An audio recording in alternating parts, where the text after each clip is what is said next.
any of the pure mystical teachings about what we really are, which is an extension of God, like A Course in Miracles or like the Aramaic translations, they're saying the same thing.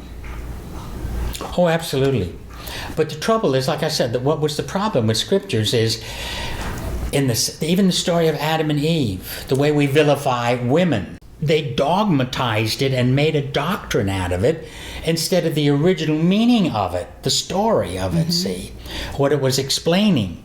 And we messed it up. In the 2nd century, like for instance the serpent, this is just a little idea now, I'm not going to go into it, but just an idea. I want to hear about the serpent. Well, I'm sure you want to hear about the serpent. Well, like the serpent has been called the devil and Satan. Well, that didn't come anywhere into the Hebrew mind and into the way of the Israelites at all, not until the 1st century BCE, when the first thought of it, where they equated the devil, because they got the notion of the devil and a satana, what we call Satan, when they were in Babylon. Okay. Because he was an accuser, and he was called a Satan, satana. So that's where they got that idea from. And so from there, they decided that the serpent was the satana talking to Eve. No, we're talking now in the 1st century.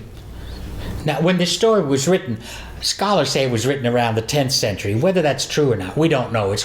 They didn't sign, this is written 10th century, But we know it was way back there when that story existed, and may even been longer than what we have. Okay.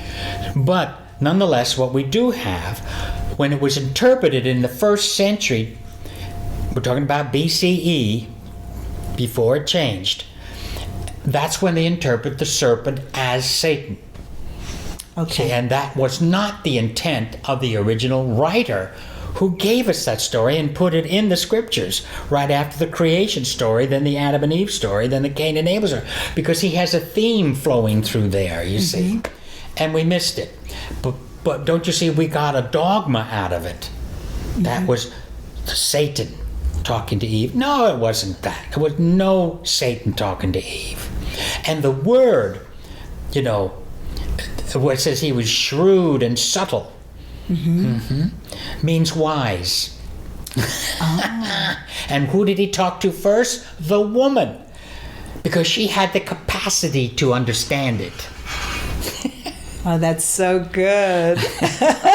See how the misinterpretations just build one on the next? Because shrewd and subtle is not what we think of as shrewd and subtle as being cunning or deceptive.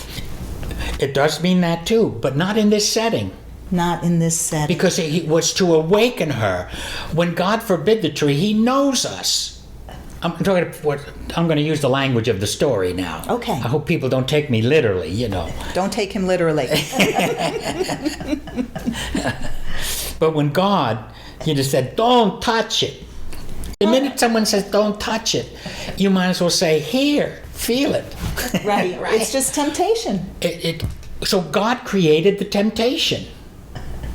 And let me tell you, when the writer even describes the trees, how beautiful they were, how delicious looking they were, how wonderful they were. I can't touch it. Don't touch it. It's like wet paint. Right. You're drawn to it because it had to awaken that special consciousness in us. That consciousness had to awaken. And it's too bad that the misunderstanding of the Hebrew and Aramaic words in there, when it says the tree of the knowledge of good and evil, it's because of the word evil we have a fit over. So are you saying that God deliberately wanted Eve to pick the fruit from the tree of knowledge? Of course, that's exactly what I'm saying. And why would he want her to do that? Because it was to awaken that knowledge, that within knowing. Her. Because without it, without reason, without that, we could hurt ourselves. I mean, why would we not be perfect? You know what I call the tree? Not good and evil. I call it the pros and cons. In other words, if I didn't have that knowledge of sensing something that wasn't quite right, I could walk out in the street and a car hit me just like that. I have to awaken. I have to be able to compare. I have to be able to do that because of the type of world we're living in now. This is a story to awake. In other words, it's showing consciousness now moving in another direction. Okay. You got it? Now we're going to talk our language. You see, but can you imagine when this was written? You're talking about shepherds, farmers, agricultural people, the agrarian life.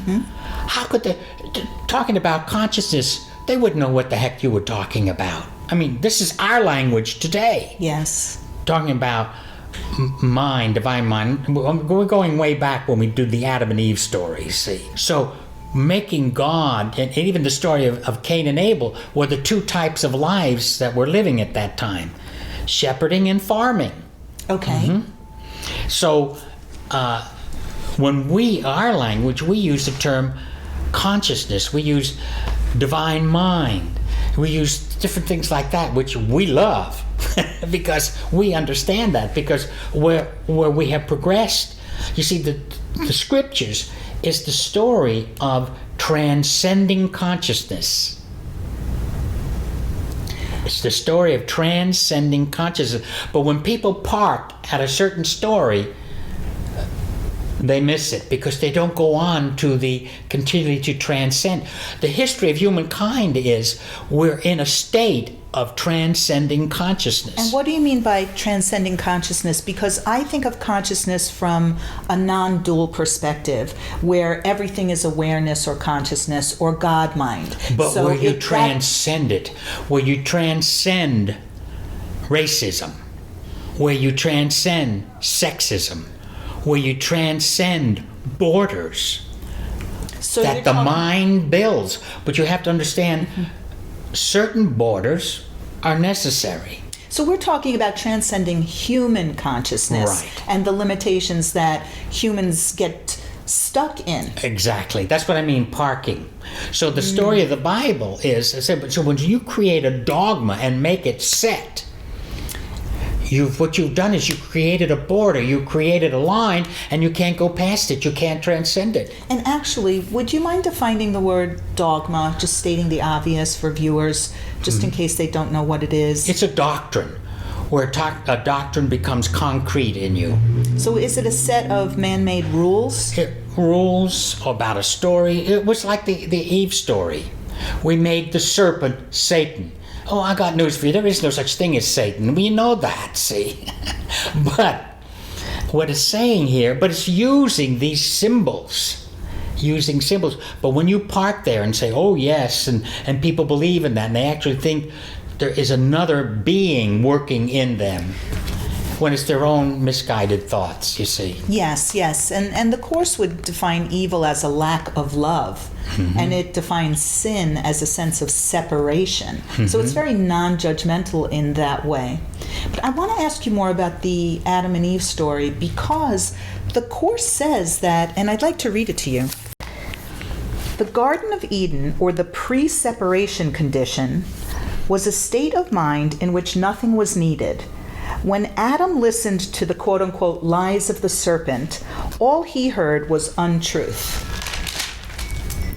You do not have to continue to believe what is not true unless you choose to do so. All that can literally disappear in the twinkling of an eye because it is merely a misperception. What is seen in dreams seems to be very real, yet the Bible says that a deep sleep fell upon Adam, and nowhere is there reference to his waking up. And then it says the world has not yet experienced any comprehensive reawakening or rebirth. I'm really interested in what you have to say about this. And I'd also like to mention to viewers that you were aware of A Course in Miracles at the very beginning when it first came into being. That was when Dr. Errico had your kind of introduction to it, even though it's not something that you've studied or are familiar with. Is that not true? Totally? I had in the church that I had people teaching it. Ah, okay. So but I mean, I was there when it first came out, when she was just was publishing it, and well, you see, this is another metaphysical approach. You know how many different metaphysical approaches there are? Countless, right. This is just another metaphysical approach to help. Actually, this helps move you out of that set way of thinking. Yes. You see, that what is mentioned right there in the Course, see. Yeah. It is a reawakening, see. What we're here for, the deepest purpose of this life is this reawakening.